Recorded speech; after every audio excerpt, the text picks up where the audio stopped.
Putin বিশ্ব ক্ষমতার অন্যতম আলোচ্য ব্যক্তিত্ব। ভূমানচিত্রের সবচেয়ে বড় জায়গা দখল করে থাকা দেশ রাশিয়া, আর সেই রাশিয়ার কর্তা ব্যক্তি তিনি।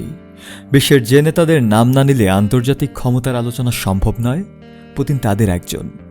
কিন্তু এই ক্ষমতা কি পুতিনকে বাঁচাবে ক্যান্সারের মতো ব্যাধি থেকে?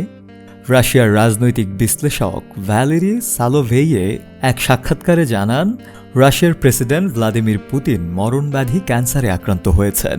সেই সাথে দেখা গিয়েছে পার্কিনসন রোগের লক্ষণও।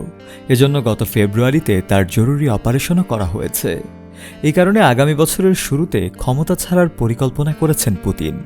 ইতিহাসবিদ ও public relations department Moscow State Institute of International রিলেশনের সাবেক প্রধান ভ্যালেরি আরও জানিয়েছেন, দ্বিতীয় ডায়াগনোসিসে তার পার্কিনসন ধরা পড়ায় শারীরিক অবস্থার জন্য বেশ ভয়াবহ। এর ফলে জনসম্মুখে আসা সীমিত হয়ে যেতে পারে তার। কিন্তু আরেকটি ভয়াবহ রোগ ধরা পড়েছে, সেটি হলো ক্যান্সার। এদিকে ক্রেমলিনের পর্যবেক্ষকরা বলছেন, প্রেসিডেন্ট পুতিনের যেসব ফুটেজ দেখা গেছে তাতে মনে হয়েছে তার পার্কিনসন রোগের লক্ষণ থাকতে পারে। এরপরেই তার ক্যান্সারে আক্রান্ত হওয়ার খবর এলো। তবে সম্প্রতি টেলিভিশনে প্রচারিত একটি মিটিংয়ে পুতিনকে কাশতেও দেখা যায়। এরপর এ সপ্তাহের শুরুর দিকে তার কোনো স্বাস্থ্যগত সমস্যা নেই বলে জানিয়ে দেয় ক্রেমলিন। উল্লেখ্য, পুতিনের পার্কিনসন রোগ আছে, এই দাবি জোর দিয়ে অস্বীকার করেছে ক্রেমলিন। মুখপাত্র দিমিত্রি পেসকভ প্রেসিডেন্ট পুতিন সুস্থ আছেন বলে দাবি জানায়। তার পদত্যাগেরও কোনো পরিকল্পনা নেই।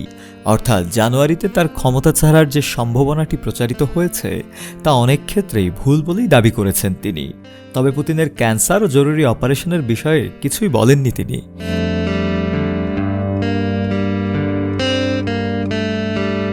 শফিউল মাওলা, কালের কণ্ঠ।